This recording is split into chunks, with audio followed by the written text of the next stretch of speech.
Programa Palavra Espírita, apoio cultural. Odontologia Lauda, o implante que se transforma em sorriso. Sociedade Espírita Estudo e Caridade Lar de Joaquina.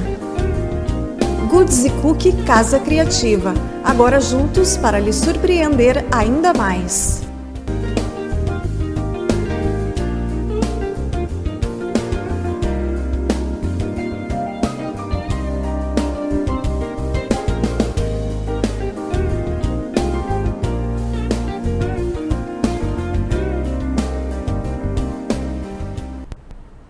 Estamos iniciando mais um programa Palavra Espírita, agradecendo aos nossos apoiadores culturais, Sociedade Espírita Estudo e Caridade Lar de Joaquina, Odontologia Lauda, o implante que se transforma em sorriso e Goods e Cookie Casa Criativa, agora juntas para lhe surpreender ainda mais. E no programa de hoje, eu trouxe aqui uma amiga, digamos assim, de uma data não muito longa data, mas digamos que é de longa data. Marisa Carvalho, Sociedade Espírita Irmã Rolica de Santa Maria. Marisa, muito obrigado, minha amiga, por ter aceito o meu convite para a gente bater um papo sobre diversos assuntos do Espiritismo. Muito obrigado. O prazer é meu de estar aqui, nesta conversa fraterna, nessa troca de ideias, trazendo assim a todos, principalmente um amigo, um abraço fraterno da minha Casa Espírita, Sociedade Espírita Irmã Rolica. Eu que agradeço, deixei alguns amigos lá, a tua irmã, a Marilda, o Edson, e já para início de conversa, por favor, transmite meu abraço fraterno para eles, certo? Transmitirei. Marisa, tu é espírita há quanto tempo? Eu posso dizer assim que eu sou espírita desde que nasci. Tu nasceu em berço espírita, Eu nasci em berço espírita. Muito bem. Então, eu vou te perguntar uma coisa assim, como que o espiritismo inventou, digamos assim, a mediunidade? Isso, essa ideia de que o espiritismo inventou a mediunidade é uma ideia assim que está mais ou menos no inconsciente coletivo de algumas pessoas. Mas o espiritismo não inventou a mediunidade. O que o espiritismo fez foi estudar a mediunidade, as suas leis, a sua aplicabilidade, os seus objetivos. Nós temos notícias, pela história, que a mediunidade existiu desde os povos primitivos. Nós podemos dizer que desde que o homem é o homem, há mediunidade, porque ela é inerente ao homem. Ela não é uma criação da doutrina espírita. Os povos primitivos, quando faziam seus cultos, nos quais eles davam as suas oferendas aos deuses, então esses relatos dos povos primitivos está recheado de fatos mediúnicos.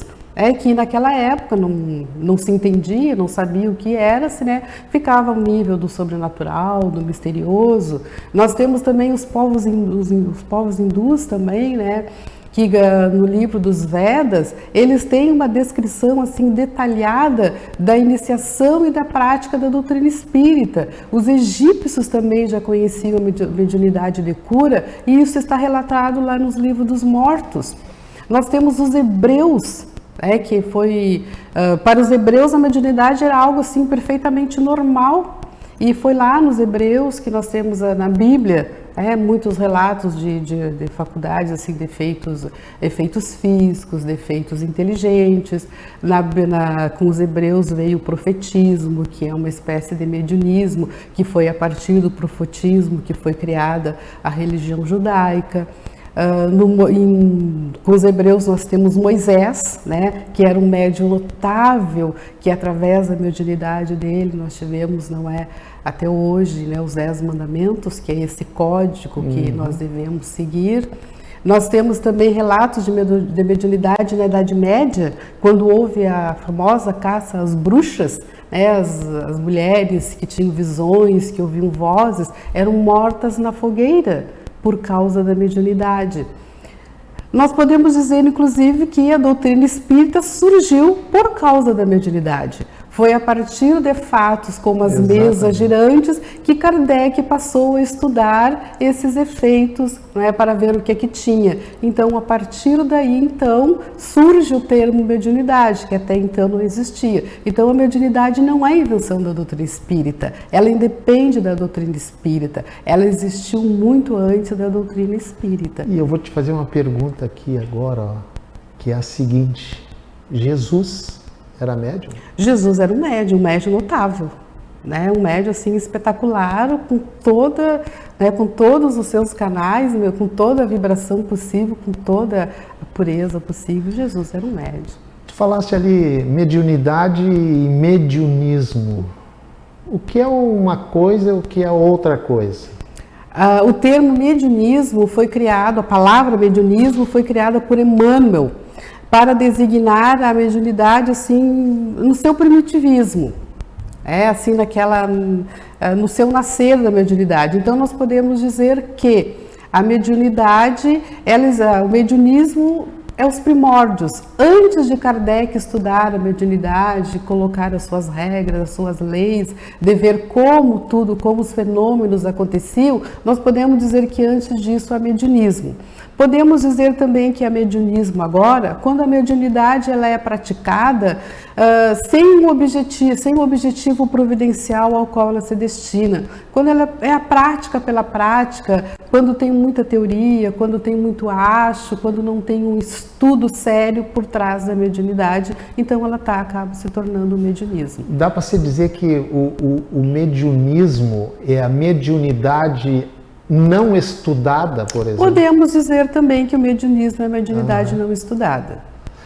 Marisa, obsessão, correto? Quando uma pessoa é obsediada por um determinado espírito, por exemplo, significa dizer que essa pessoa tem uma mediunidade acentuada ou não quer dizer absolutamente nada? Absolutamente nada não quer dizer, né? Certo. Mas não quer dizer que ela tem uma mediunidade acentuada. Em primeiro lugar, nós temos que entender bem o que é a obsessão. A obsessão é quando eu entro em sintonia com espíritos que estão vibrando na mesma faixa, então eu abro os meus canais e ele começa a exercer uma influência sobre mim, mas porque eu permito, porque a gente tem mania de culpar os espíritos, né? Mas nós somos culpados tanto quanto, porque às vezes os espíritos estão lá quietinhos no canto deles e nós, né, com as nossas vibrações negativas, com as nossas angústias, enfim, com as nossas questões que ainda não estão muito bem ajustadas às leis de Deus, nós acabamos atraindo esses irmãos que estão em desequilíbrio tanto quanto nós. Mas não quer dizer que nós sejamos médiuns porque estamos passando por problemas obsessivos. Pode ser que sejamos, mas não necessariamente. Na maioria das vezes até não somos médiuns, né? E em função dessa resposta que tu me deu, eu arrisco a te perguntar o seguinte: por esse motivo, e logicamente devem existir outros, que a mediunidade precisa ser estudada fundamentalmente pelos médiuns? Exatamente, fundamentalmente pelos médiuns, mas deve ser estudado por todos, porque todos nós devemos conhecer a mediunidade, até para nós não cairmos em embustes também, para nós não darmos respostas inadequadas às pessoas que procuram assim o recurso da humanidade, da mediunidade, porque tem gente que procura a mediunidade por as causas que não são corretas. Então a mediunidade deve ser estudada pelo médium, muito bem estudada, para que ele saiba como utilizar, o que ele deve fazer, o que ele deve filtrar. Então a mediunidade requer estudo, por isso ela é chamada de mediunidade, ela requer estudo. Quando essa possibilidade que a gente tem de intercâmbio com o plano físico, com o plano espiritual, é mais ostensiva, como a gente se diz, ela não é estudada, ela é assim exercida a revelia do estudo, ela não é a mediunidade propriamente dita, porque a mediunidade requer estudo e muito estudo, e um estudo sério e contínuo. Marisa, eu não sei se tu vai concordar comigo, mas tu acreditas que eu acredito que não vou dizer a grande maioria, mas boa parte dos médiuns são, eu vou usar uma expressão bem chula, assim, são, digamos, feito a marreta, assim, certo? Ou tu achas que o médium, para ser médium, precisaria estudar, e quando eu digo estudar é com letra maiúscula, o livro dos médiuns, por exemplo? Já houve o tempo assim que os médiuns eram feitos a marreta mesmo. Quando eu comecei a estudar a doutrina espírita, a gente era a marreta mesmo. Achavam que a gente tinha mediunidade, nos colocavam na mesa mediúnica e tu vai dar passividade. Mas às vezes a gente não tinha mediunidade ostensiva, então não tinha jeito, né? Hoje não, hoje assim as coisas assim, já são mais tranquilas, com o conhecimento que a doutrina espírita proporciona, e a gente já conhece mais a doutrina espírita, ela já é mais de fácil acesso, já não tem tantos tabus para se estudar a doutrina espírita. Então hoje os médiuns já estudam mais. Então quando a gente chega, quando o médium chega já para o seu desenvolvimento mediúnico, ele já tem algum conhecimento, né, da mediunidade, o que ele tem que fazer, como é que ele deve processar, e ele vai cada vez mais aprimorando esse conhecimento, né? Uma mesa mediúnica, em torno da mesa, sentam-se os médiuns, e ali eles, digamos, entre aspas, conversam com os espíritos, né? Uma pessoa que nunca foi numa casa espírita, como se dizia antigamente, no centro espírita, hoje já é mais casa espírita, sociedade espírita, né? O que ela vai ver? Vai ver com os olhos físicos lá na casa espírita? Ela vai ver algum espírito, assim, alguma entidade?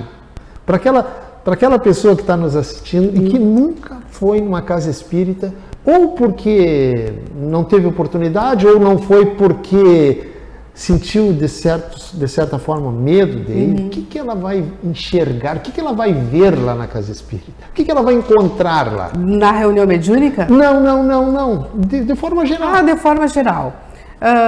Se ela for alguém que tenha mediunidade vidente, pode ser que ela enxergue alguma coisa, ou ela ouça, enfim. Mas quando ela chegar na casa espírita, ela vai encontrar um ambiente acolhedor. É o que a gente procura fazer, um ambiente acolhedor, que recebe a todos, e ela não vai chegar vendo nada de extraordinário, que às vezes as pessoas chegam e querem encontrar alguma coisa. Não vai ver nenhum fantasma. Não, ela não vai ver nenhum fantasma, é um ambiente muito tranquilo, é um ambiente muito simples, né? Então é normal, assim, é um salão, né, onde a gente recebe as pessoas, tem as cadeiras para as pessoas sentarem, depois tem a exposição doutrinária, né? Então é tudo assim muito tranquilo. Ela pode chegar, ela pode perguntar o que ela deseja, pode tirar as dúvidas, sempre tem alguém que vai responder, né, o que ela deseja, enfim, que vai acolher essa pessoa na sua necessidade. Então ela não vai ver fantasma, ela não vai ouvir ruídos, ela não vai ver ninguém se atirando no chão,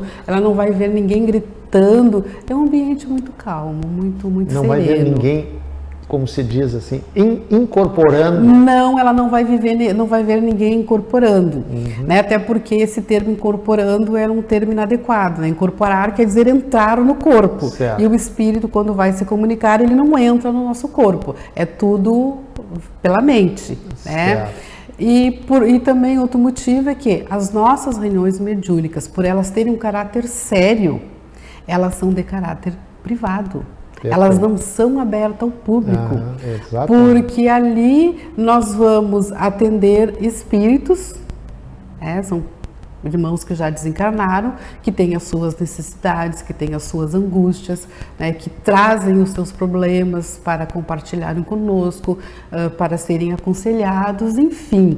E até porque aquela pessoa que entra, ela pode não estar preparada, ela pode ouvir alguma coisa que nem é para ela e de repente ela acha que é para ela, e isso pode causar assim um desequilíbrio na sua vida. Então, ela não vai chegar numa casa espírita séria e ser encaminhada imediatamente para uma mesa mediúnica, para uma sessão mediúnica. Isso demanda tempo, demanda estudo, né? Demanda ver a necessidade, se realmente há necessidade, se realmente ela tem um comprometimento com o exercício da mediunidade.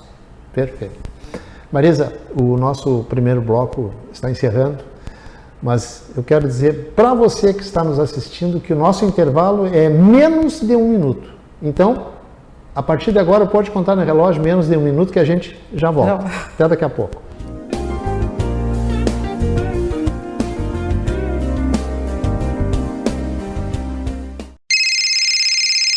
Uma conversa pode transformar uma vida.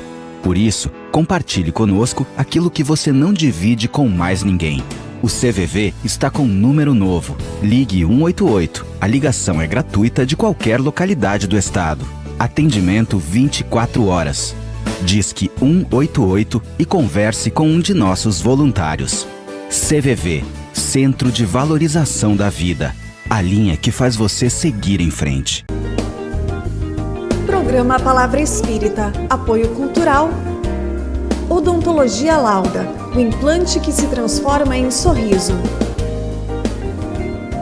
Sociedade Espírita Estudo e Caridade Lar de Joaquina. Goods e Cookie Casa Criativa, agora juntos para lhe surpreender ainda mais.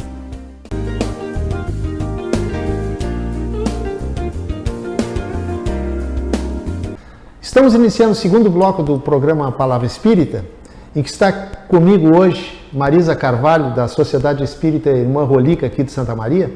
Mas antes da gente continuar o nosso papo aqui com a Marisa, eu quero agradecer aos nossos apoiadores culturais, Sociedade Espírita Estudo e Caridade Lar de Joaquina, Odontologia Lauda, o implante que se transforma em sorriso e Goods e Cookie Casa Criativa, agora juntas para lhe surpreender ainda mais.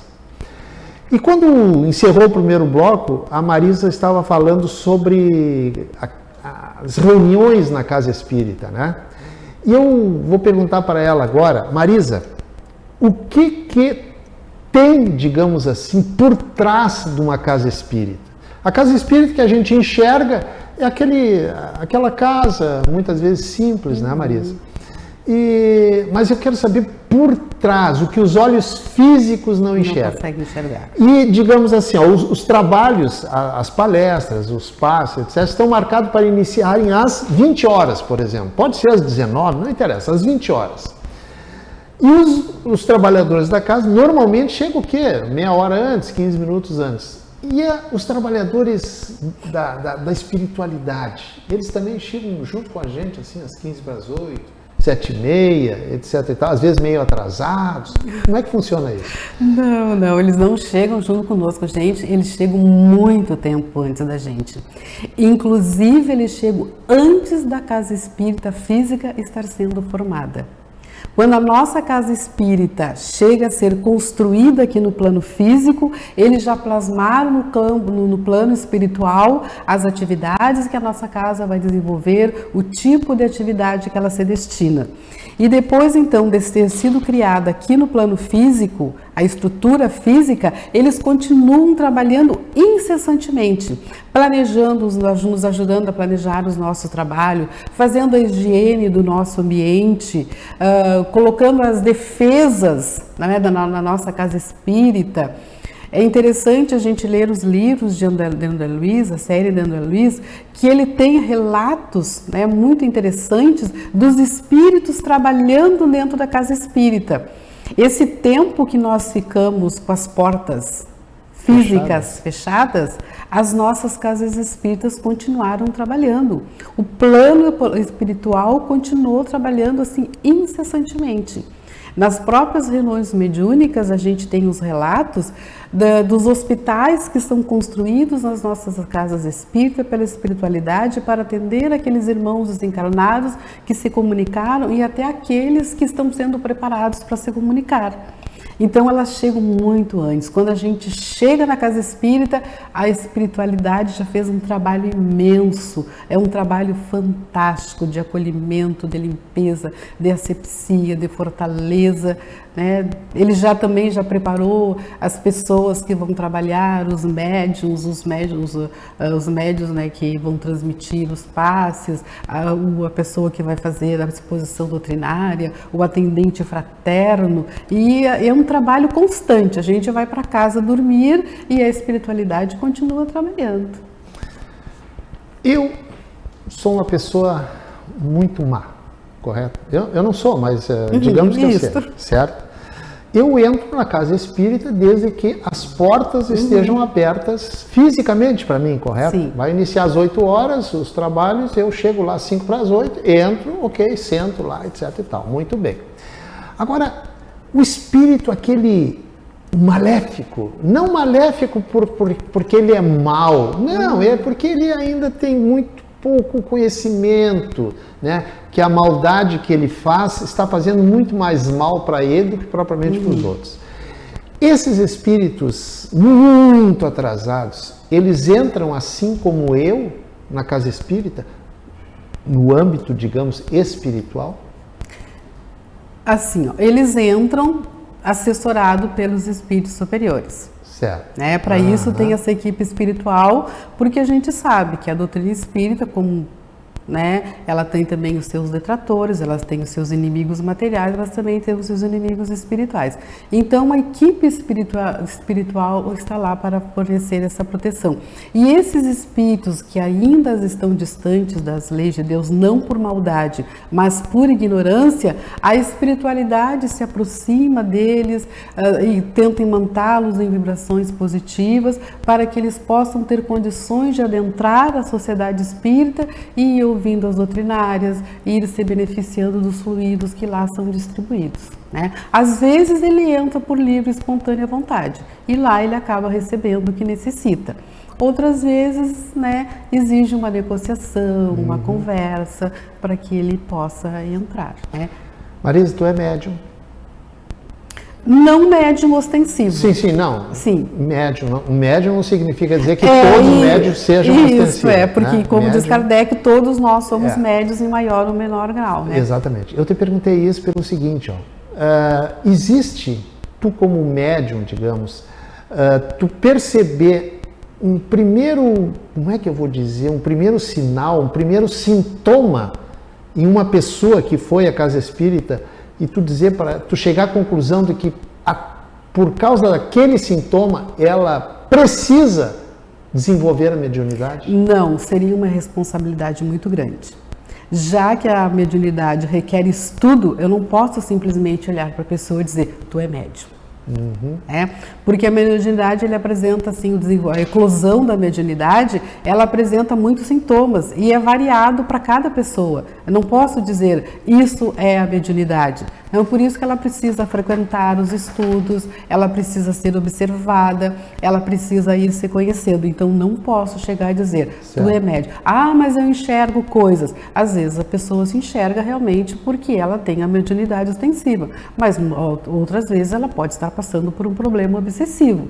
Então ela precisa frequentar o grupo de estudos, assiste a doutrinária, se ela quiser, né, tomar passe, ela toma passe, uma fluida, passa pelo atendimento fraterno e aí sim a gente vai vendo se realmente ela é portadora de mediunidade ostensiva. Eu não sei se tu já teve na família ou conhece alguém que já teve essa experiência da criança, 5 anos, enfim, conversar com um amiguinho invisível, né? Brincar com um amiguinho invisível, significa dizer que essa criança, no futuro, quando adulta, vai ser médium? Não necessariamente, até pode, mas não. A maioria das crianças conversam com o seu amiguinho, né, invisível, porque os canais ainda não se fecharam. Ela tem muita lembrança ainda do que ela está mais perto do que ela viveu na vida espiritual do que a presente reencarnação. Então é natural que ela se lembre desses amiguinhos ou às vezes nem tão amiguinhos assim. Mas depois, quando chega mais ou menos ali pelos 7 anos, os portais se fecham definitivamente, né? E ela pode não ver mais o seu amiguinho, enfim, cessa aquilo que muitas vezes a gente se confunde com mediunidade. Ou ela pode seguir vendo, enxergando, ouvindo, o que pode se caracterizar a mediunidade na infância também. Mas não necessariamente. Ver os amiguinhos, conversar os amiguinhos é um processo normal, natural da primeira infância. Tu falaste aí que as portas, como é que é? Os portais se fecham. É que assim, até uma certa idade ainda, né, quando nós retornamos ao plano físico, a gente está com um pezinho lá, outro pezinho aqui, né? Sim. A gente ainda não tomou posse de tudo aquilo que a gente é. Então a gente fica meio lá no plano físico, no plano espiritual, meio aqui, e à medida que a gente vai crescendo, que a gente vai... Os portais vão se fechando, digamos. Vão se fechando, exatamente. É mais ou menos assim, a grosso modo, explicando. E dá para dizer que os portais vão tornar a ser, gradativamente se abrindo quando o doente, digamos, que está em vias de morrer o corpo, logicamente, né? É o processo inverso. Ele começa a ver o papai, a mamãe, etc. É o processo inverso. Aí ele também está com um pé aqui e outro lá, talvez até com um pé mais lá do que aqui, né? Mais lá do que aqui, né? Tá. A gente tem casos de criança que às vezes estão com o pé mais lá do que aqui, né? Acontece. Marisa, no início eu me lembro que tu falou sobre incorporação, tá? E eu vou te fazer para ver se tu consegue separar para o nosso telespectador. Na Umbanda, na Umbanda eles chamam da incorporação. Na casa espírita não se usa essa expressão incorporação. Não. Mas por que como é que eu vou dizer? Eu vou usar incorporação, mas apesar de não ser. Por que a incorporação, entre aspas, é diferente na Umbanda da casa espírita? Porque na Umbanda parece que o médium incorpora assim, de repente. E na casa espírita não acontece dessa forma. Sabe explicar? Olha, eu sei explicar na casa espírita. Pois né? Não. É que para ver o processo de comunicação, não é? A gente tem que estabelecer a sintonia. Estabelece a sintonia com o espírito comunicante, com o médium via perispiritual, assessorado pelos benfeitores. E como não há necessidade de fazer de grandes assim demonstrações, tudo acontece muito tranquilo. Né? Até porque a gente tem que ouvir o que o espírito comunicante vai falar, tem que filtrar o que vai falar para saber o que nós vamos responder para ele, né? Então, porque a gente não tem essa necessidade toda assim desse movimento, dessa agitação, né? Então, quanto mais tranquilo forem as comunicações espíritas, mais produtivas elas serão né, com o objetivo ao qual ela se destina, que é a instrução, que é o consolo, né? A instrução tanto dos espíritos que se comunicam, quanto nossa. Perfeito. Marisa, a produção está me dizendo que faltam 2 minutos para encerrar o nosso programa. Mas nesses 2 minutos eu quero que tu me diga o seguinte. Agora tu vai falar para os médiums. O médium, na hora do morrer, do desencarne, ele tem mais facilidade de entender a sua situação quando ele desencarna, naqueles momentos seguintes, assim, ou não quer dizer nada? Não quer dizer nada, né? Porque tudo vai depender de como ele exerceu a mediunidade. Então isso também varia de indivíduo para indivíduo, não tem uma regra, eu sou médium, eu estou sabendo de tudo, vou chegar lá, eu vou chegar lá tranquilo. Não é assim, tudo vai depender de como. A gente já tem relatos de médiums, que bom médium não é aquele que dá a comunicação com facilidade, mas bom médium é aquele que faz uso das comunicações que recebe, aproveita para si as instruções, né, usa para o bem e procura fazer a sua reforma moral. Esse é o bom médium. Então tem muitos médiuns que não aproveitam o que estão recebendo, o que estão ouvindo, e não aceitam determinadas coisas. Então, para muitos médiuns é difícil, né? Ele não entende. E acontece também, né? Médiuns também que não querem desencarnar, o que é normal. É normal. Médiuns que têm medo de morrer. É normal no nosso estado evolutivo ainda, né? Isso acontece bastante. Então, o fato de ser médium não me dá regalia nenhuma. Perfeito. Muito pelo contrário, nós temos muitos médiuns que são pessoas que estão comprometidas com as leis divinas e que vieram com a mediunidade para que possam quitar os seus débitos com as leis divinas o mais rápido possível. Então, é uma oportunidade de redenção. Então, que aproveitemos essa oportunidade exercitando a mediunidade como um sacerdócio, como diz Kardec. Exatamente. Né? Porque tem muita gente que pensa que ser médium é um privilégio. Não, pelo contrário. Muitas vezes é uma responsabilidade enorme assumida lá. Exatamente. Não é? Por débitos muito grandes, né? Muito grandes. Marisa, nosso programa infelizmente chegou ao fim, mas antes de encerrar, se tu quiser deixar alguma mensagem para os nossos telespectadores, aquelas pessoas que nos assistem no Facebook, no YouTube, por favor, a câmera 3 é toda tua. Fica à vontade. Como hoje nós estamos falando de mediunidade, e é um assunto que para muitos é tabu, para muitos é alguma coisa sobrenatural, como espírito eu convido aquelas pessoas que ainda não estudaram, que procurem estudar, procurem ler, para não serem vítimas, de embustes, de misticismos, enfim, que procurem estudar a mediunidade para ver assim o bem que ela produz, a utilidade prática deste dom, desta possibilidade que Deus nos coloca à nossa disposição para o nosso progresso. E com as palavras da Marisa, não sei antes agradecer, Marisa. Obrigada. Mais uma vez, muito obrigado por tu estar aqui hoje batendo esse papo super legal e tenho certeza bastante esclarecedor, não para todas as pessoas, mas para muitas pessoas tenho certeza que sim. E com as palavras, estamos agora sim encerrando o programa Palavra Espírita, agradecendo mais uma vez aos nossos apoiadores culturais que mantêm esse programa no ar há 5 anos. Sociedade Espírita, Estudo e Caridade, Lar de Joaquina, Odontologia Lauda, o implante que se transforma em sorriso e Goods Cook, Casa Criativa, agora juntas para lhes surpreender ainda mais. Muito obrigado, um abraço e até o nosso próximo encontro. Tchau. Programa Palavra Espírita, apoio cultural. Odontologia Lauda, o implante que se transforma em sorriso. Sociedade Espírita, Estudo e Caridade, Lar de Joaquina. Goods Cook, Casa Criativa, agora juntos para lhe surpreender ainda mais.